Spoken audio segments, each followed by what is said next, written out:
venons de voir avec les capitaux propres dans le module 7 un pourvoyeur de ressources essentielles pour l'entreprise, les actionnaires. L'autre grand pourvoyeur de ressources pour les entreprises, ce sont les banquiers ou, pour les entreprises de plus grande taille, les marchés financiers.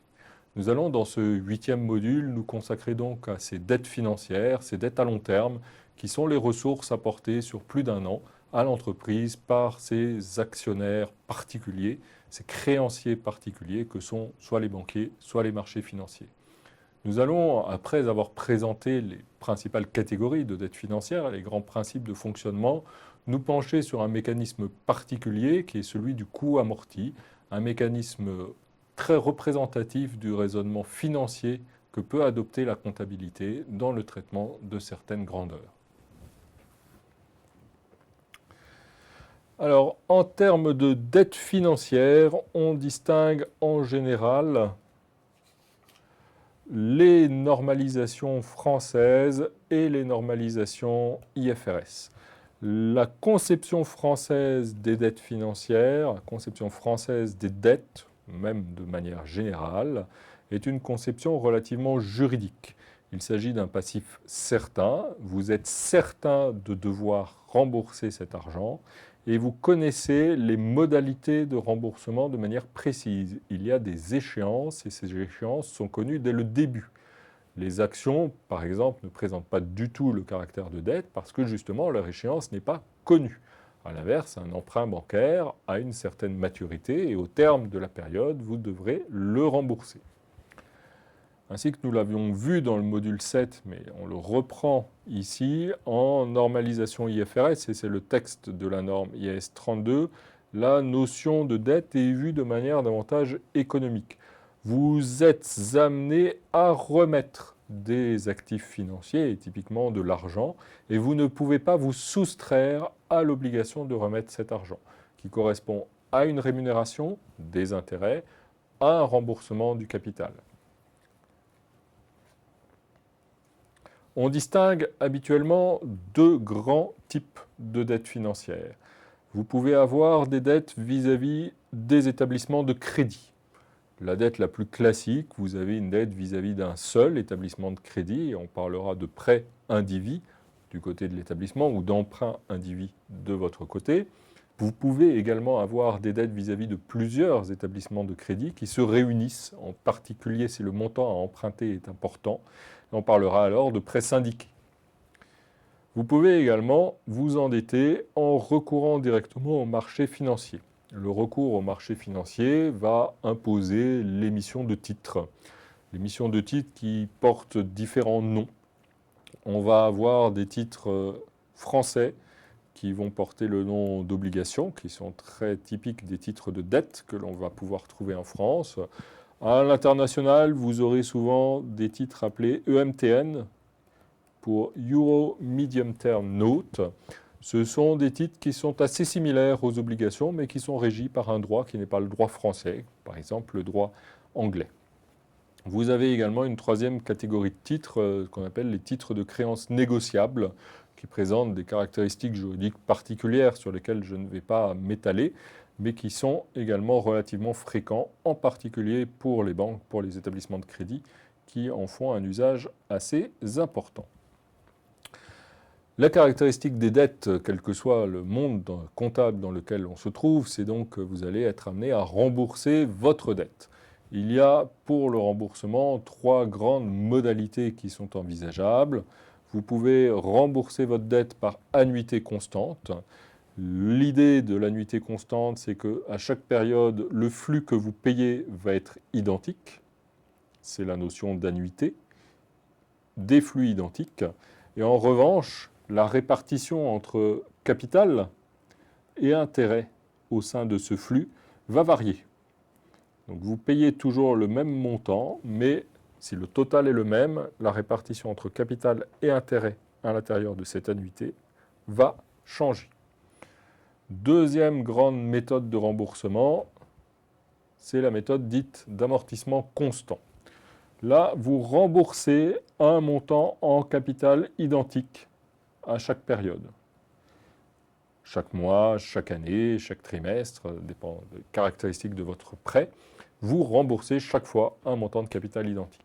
auquel on va ajouter les intérêts dus au titre de la période. Vous avez donc un total, capital plus intérêt, qui va varier, puisque le montant des intérêts va varier, le montant du capital est lui identique, donc le total, capital plus intérêt, va varier. La troisième grande catégorie de prêts, troisième grand mode de remboursement que l'on peut trouver, c'est ce qu'on appelle le remboursement in fine. Là, le capital est remboursé en une fois à la fin. D'où le nom d'in fine.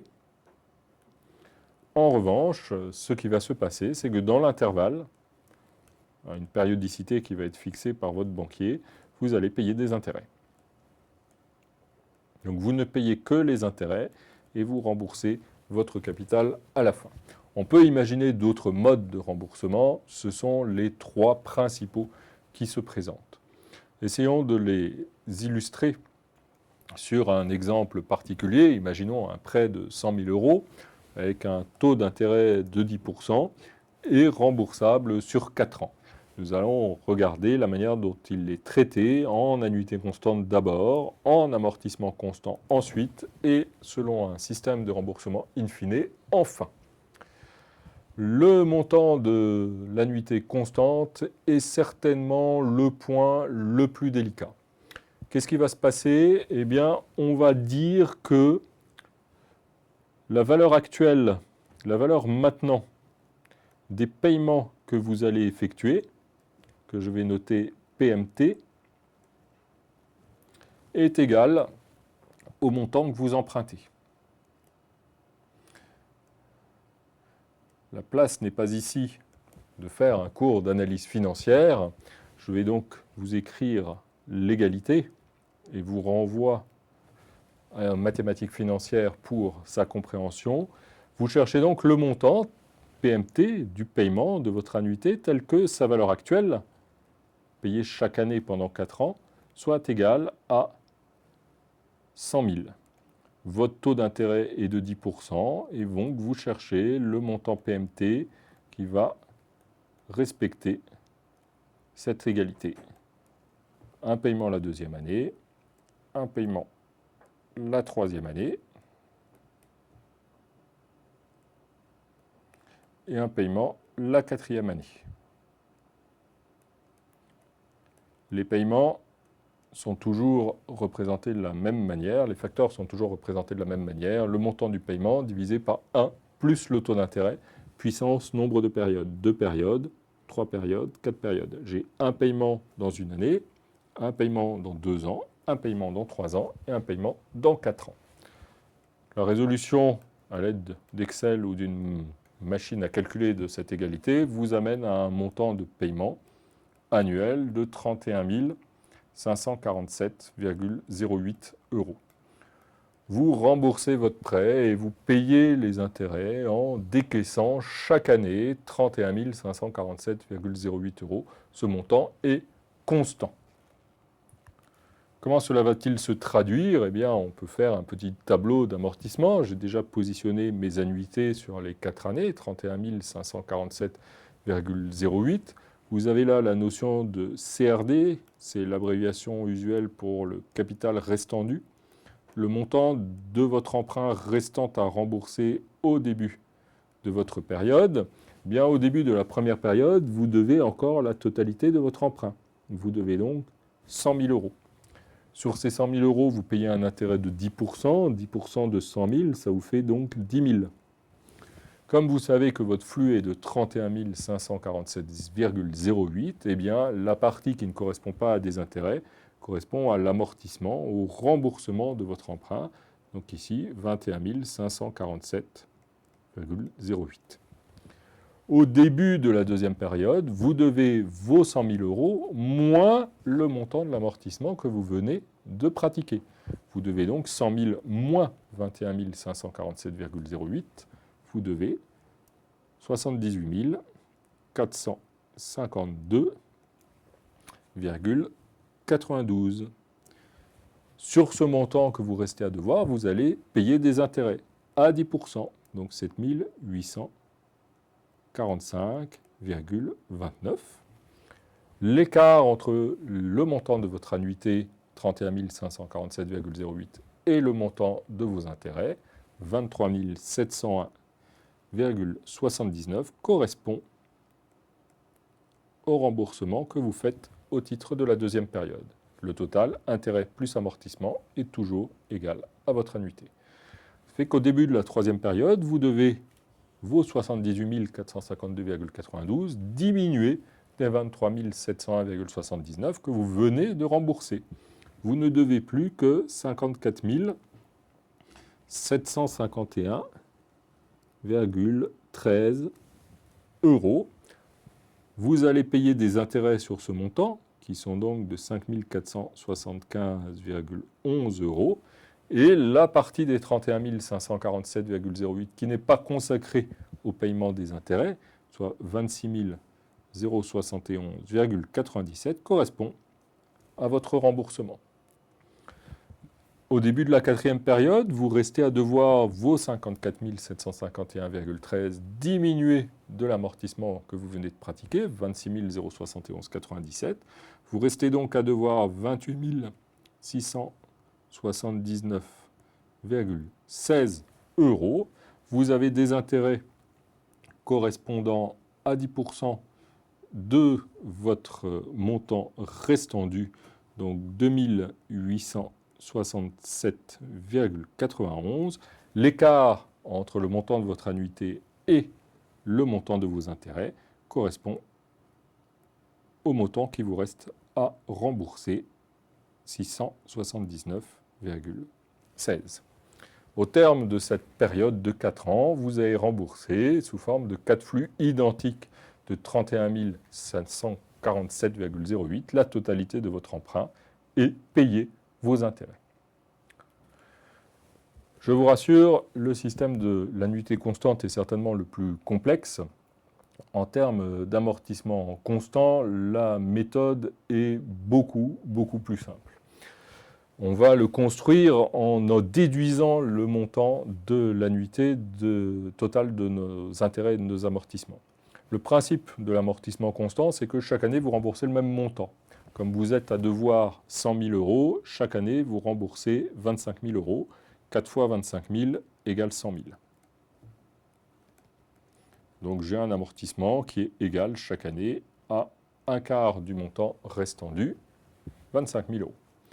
Du coup, mon capital restant dû de 100 000 au début de la première période devient 75 000 la deuxième, 50 000 la troisième et 25 000 au début de la quatrième. Après le remboursement de mes derniers flux de 25 000, je ne devrai plus rien. Mes intérêts sont égaux à 10% du capital restant dû, soit 10 000, 7 500, 10% de 75 000, 5 000, 10% de 50 000, 2 500, 10% de 25 000. L'annuité correspond au total intérêt plus amortissement, soit 25 000 plus 10 000 égale 35 000 la première année, 32 500 la deuxième année, 25 000 plus 7 500, 30 000 la troisième année, 25 000 plus 5 000, et 27 500 la quatrième année, 25 000 plus 2 500. Voilà le tableau d'un emprunt remboursé sous forme d'amortissement constant. C'est assez simple, beaucoup plus simple à calculer que l'annuité constante. Le dernier est également extrêmement simple, il s'agit de l'amortissement in fine. Là, je rembourse en une fois à la fin. Donc j'ai un flux unique d'amortissement au terme de la dernière année pour la totalité du capital restant dû à l'origine, 100 000 euros. Dans l'intervalle, je ne fais que payer des intérêts, soit 10% chaque année, 10 000, 10 000, 10 000 et 10 000. Mon capital restant dû est le même chaque année, il ne change pas. Et chaque année, j'ai une annuité qui est égale au seul montant de mes intérêts, sauf la dernière année où je vais également rembourser le capital. Dernière année, j'ai une annuité de 110 000, la totalité du capital majoré du montant des intérêts. Voilà comment fonctionnent de manière sommaire et brève les méthodes de calcul de mes amortissements et de mes intérêts dans les 3 cas les plus fréquents de remboursement de dette financière. Si on veut faire une comparaison rapide des avantages, caractéristiques des deux méthodes, dans la méthode d'annuité constante comme d'amortissement constant, je vais avoir des montants d'intérêt qui vont décroissant. Je vais avoir une diminution du risque pour le banquier, puisque vous remboursez votre capital au cours des différentes périodes, donc votre risque du point de vue du banquier diminue, ce qui va souvent induire un coût d'emprunt moins cher, comme le risque est perçu comme plus faible. En revanche, du point de vue de l'entreprise, vous allez avoir une diminution de vos ressources, qui va intervenir au fur et à mesure de votre remboursement d'emprunt. Voilà. L'avantage de l'emprunt in fine, c'est que les intérêts sont constants, donc connus dès le début, dans tous les cas, et strictement identiques dès le début, ce qui dans certains montages, en particulier patrimoniaux, peut présenter un intérêt en termes d'optimisation fiscale. En revanche, le risque pour la banque est supérieur, puisque le capital sera remboursé en totalité à la fin, et donc que le banquier supporte la totalité du risque pendant la durée de vie totale de l'emprunt. Du point de vue de l'entreprise, en revanche, les ressources sont stables, ce qui peut être un avantage en termes de structure du bilan. Vous n'avez pas une diminution de vos ressources, et en revanche, vous avez une grosse sortie de trésor à la fin.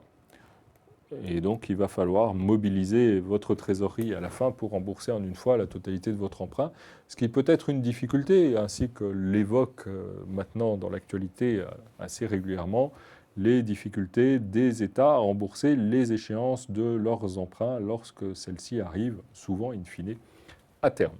En ce qui concerne les dettes financières représentées par des titres, on a des modalités de remboursement qui peuvent être similaires, mais présentent néanmoins des spécificités liées au fait que ces dettes sont représentées par une multiplicité de titres. Vous avez, solution la plus simple, le remboursement de l'ensemble des titres à la fin de la période d'émission de ces dettes. Donc, tous les titres sont remboursés en une fois à l'échéance. Les titres peuvent également être tirés au sort en cours de durée de vie de la dette pour être remboursés au fur et à mesure de ce tirage au sort. Ce qui peut présenter des inconvénients pour l'investisseur qui n'est pas sûr de la période pendant laquelle il va disposer du titre, dans la mesure où il peut être tiré au sort assez rapidement ou au contraire tout à la fin de l'échéance du titre. Enfin, solution intermédiaire, on peut rembourser chaque année une fraction de l'ensemble des titres. Les investisseurs ont une meilleure visibilité sur le rythme de remboursement de leurs dettes par rapport à une solution par tirage au sort. Quels sont les avantages que présente le recours à des dettes financières sous forme de titres pour les entreprises? Elle leur offre la possibilité d'accéder directement au marché, sans intermédiation bancaire, ce qui, en période de tension sur les ressources bancaires et donc potentiellement de difficultés pour obtenir des financements, peut être assez précieux. Également, les montants sont souvent plus importants, donc vous pouvez mobiliser des ressources plus lourdes en raison du gisement d'investisseurs auquel le marché vous donne accès. La contrepartie, c'est qu'en revanche, vous ne pourrez pas vous financer directement sur le marché pour des montants qui seraient trop faibles. Les dettes représentées par des titres, parlons des obligations pour rester dans le contexte français, présentent néanmoins des particularités qui vont amener à des traitements comptables particuliers. Vous pouvez avoir une prime d'émission ou de remboursement à la fin. C'est-à-dire que vous émettez la dette, vous vendez la dette pas pour sa valeur nominale. Vous empruntez 100 et vous vendez le titre représentant cette dette, non pas 100, mais éventuellement 90 ou 110. Vous avez une prime à l'émission, plus souvent 90, qui permet de rendre l'émission attractive. Vous pouvez également offrir une prime à l'échéance, un complément de rémunération. Vous devez 100, au lieu de rembourser 100, vous remboursez 102 ou 103 ou 104 ou éventuellement 98. Vous avez un montant de remboursement qui est différent de la valeur nominale de votre titre. Par ailleurs, dette comme prêt supporte des frais de dossier, des frais d'émission, et tout l'enjeu qui va se poser au comptable, c'est la question des modalités de comptabilisation de ces primes et de ces frais. comment va-t-on les représenter en comptabilité?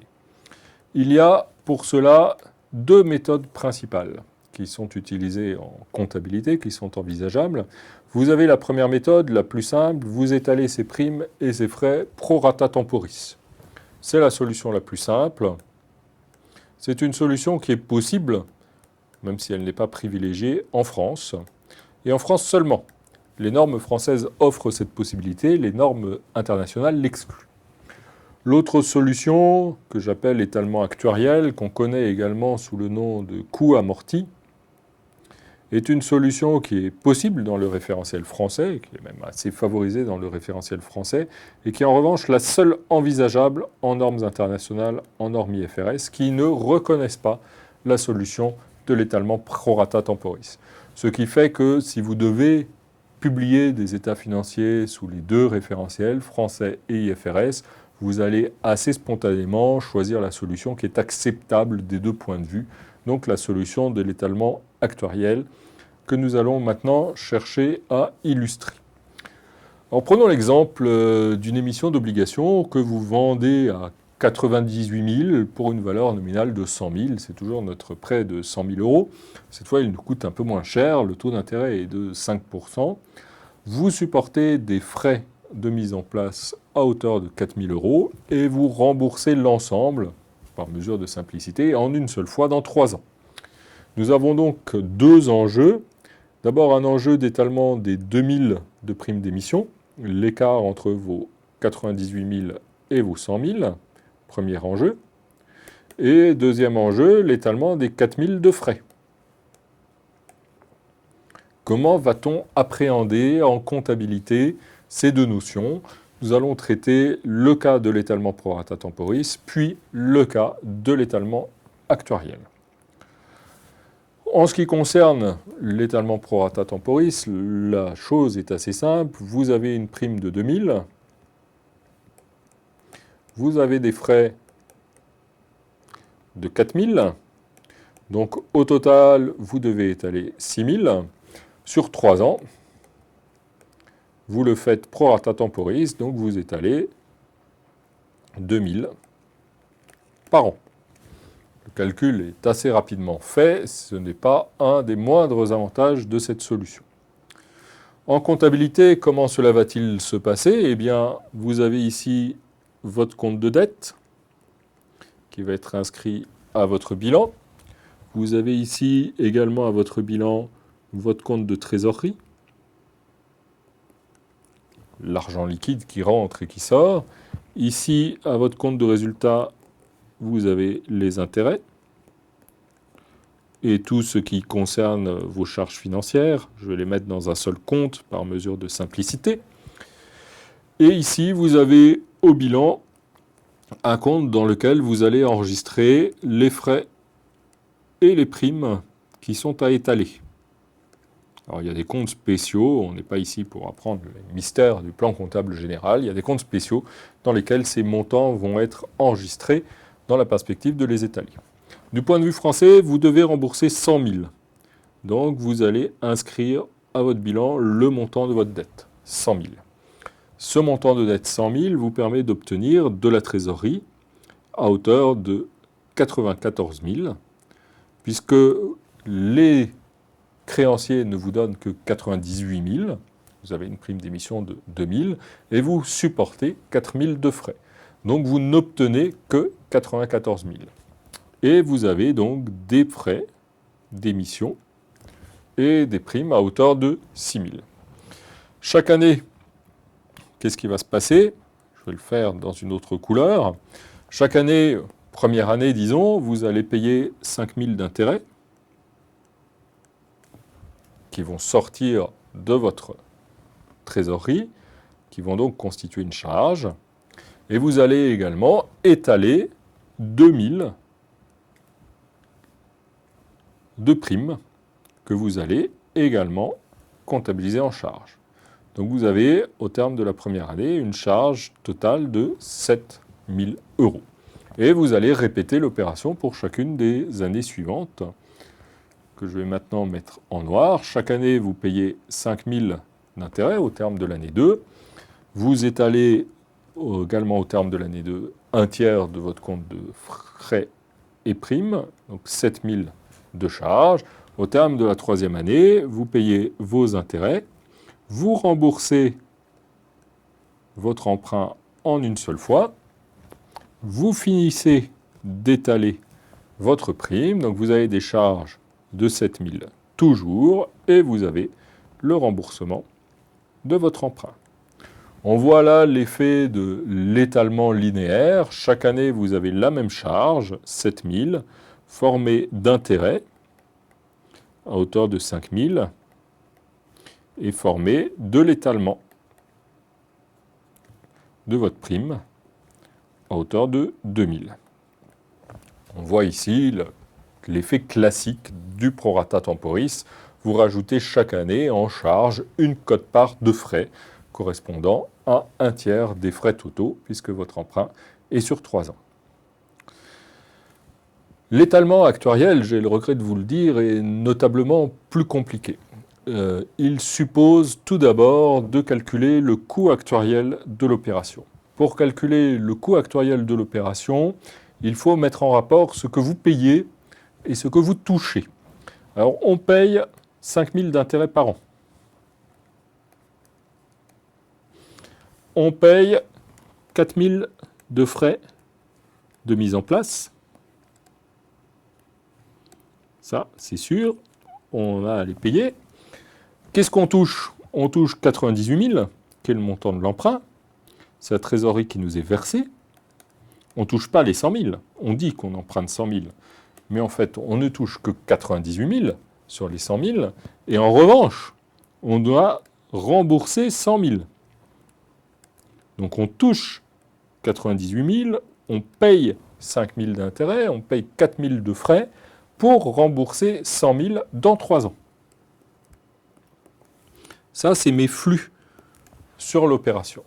La présence de ces flux m'amène assez naturellement à les positionner sur une flèche. Ici, je vais avoir mes encaissements, une flèche de temps. Ici, je vais avoir mes décaissements. Donc la première année, là, je suis en 0. Je vais toucher 98 000, c'est le montant de l'emprunt que je fais, et je vais payer 4 000, c'est le montant des frais de mise en place. En année 1, je vais payer 5 000. En année 2, je vais payer 5 000 également. Et en année 3, je vais payer 5 000 d'intérêt et 100 000 de remboursement. Voilà la séquence de mes flux telle qu'elle apparaît si on met à plat les caractéristiques de mon emprunt. Pour calculer le coût actuariel, on recherche le taux T tel que le montant que je touche, 94 000, les 98 000 moins les 4 000 de frais, est égal à la somme actualisée des flux que je vais décaisser. Donc je vais décaisser 5 000 dans un an, divisé par 1 plus le taux puissance 1, 5 000 dans 2 ans, 1 plus le taux nombre de périodes 2 donc au carré, et 105 000 dans 3 ans, donc 1 plus mon taux, puissance 3. Le recours à une calculatrice financière ou à Excel vous permet d'obtenir assez simplement un taux de 7,3%, qui est le coût réel de votre emprunt. Vous avez l'impression, si on s'arrête aux conditions financières plus élémentaires, que votre emprunt vous coûte 5% par an. En réalité, votre emprunt vous coûte 7,3%. Pourquoi? Parce que vous touchez moins que vous ne remboursez, 2 000 de moins, et vous payez 4 000 de frais. Les principes qui vont régir le système du coût amorti, de l'étalement actuariel, c'est que vous allez faire figurer au bilan non pas le montant que vous remboursez à l'échéance, mais le montant que vous avez effectivement encaissé. Ici donc, à la mise en place, c'est 94 000 à la mise en place. Premier élément caractéristique du coût actuariel, du coût amorti, de l'étalement actuariel, le montant qui figure au bilan et le montant emprunté. Chaque année, vous allez avoir en charge non pas les intérêts plus un étalement pro rata temporis, mais vous allez avoir l'emprunt qui figure au bilan, donc le montant au bilan, rémunéré au taux actuariel que nous venons de calculer. Donc ici, 7,30%.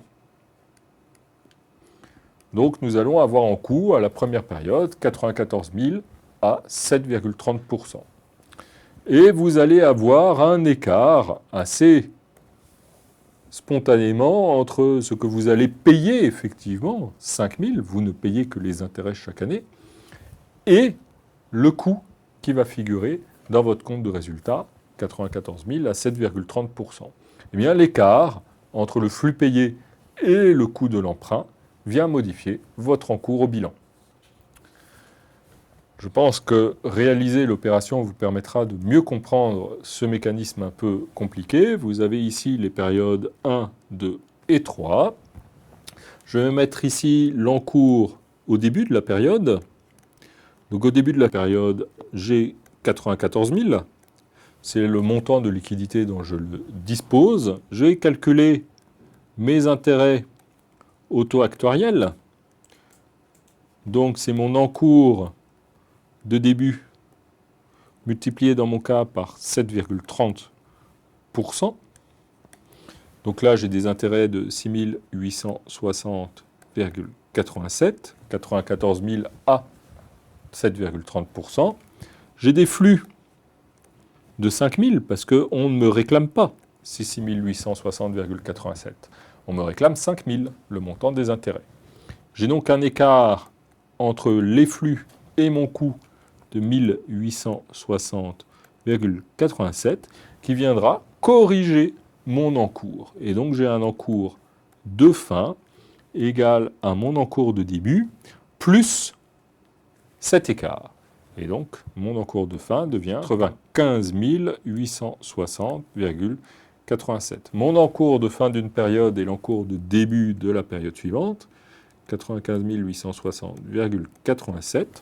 Je vais calculer des intérêts toujours de la même manière, 7,30% multiplié par 95 860,87. Mes intérêts vont donc augmenter puisque l'encours est plus élevé. J'ai un flux qui, en l'occurrence, reste le même, 5 000. L'écart est donc plus important, 1996,70, et vient augmenter mon encours de début selon la même logique, 95 860,87 plus 1996,70, ça me donne un encours de fin de 97 857,57, qui est mon encours de début de la période suivante. Et vous allez le rémunérer toujours à votre taux actuariel, donc à 7,30%. 97 857,57 à 7,30, ça vous fait 7 142,43 €. Vous avez un flux qui est là de 5 000 les intérêts plus le remboursement en capital.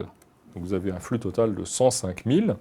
Vous avez un écart entre votre coût actuariel, 7 142,43, et le montant de votre flux, qui est cette fois un écart négatif, 97 857,57, que vous ajoutez à votre encours de début, qui vous permet de matérialiser le remboursement total de votre encours de début. Je vous rappelle ici les formules. L'écart, c'est votre intérêt actuariel diminué par votre flux, et votre encours de fin, c'est votre encours de début plus l'écart. En comptabilité, on va représenter d'une manière similaire à celle que nous avions adoptée pour l'étalement amorti, l'amortissement linéaire, ces flux d'intérêt et d'amortissement. La principale différence va être la prise en compte non pas d'un étalement linéaire, mais de montants qui vont être croissants de coûts actuariels de l'opération et décroissants de capital à rembourser. Avec les dettes financières, ce conclut notre voyage dans le bilan dont nous avons abordé au moins de manière synthétique l'actif et le passif en essayant de les classer par maturité et en tentant de souligner les différents enjeux qui sont sous-jacents à chacun de ces postes. Nous allons maintenant porter notre attention sur le compte de résultat qui est le détail d'un poste particulier du bilan, d'une ligne particulière du bilan qui figure dans les capitaux propres et qui porte le nom justement de résultat.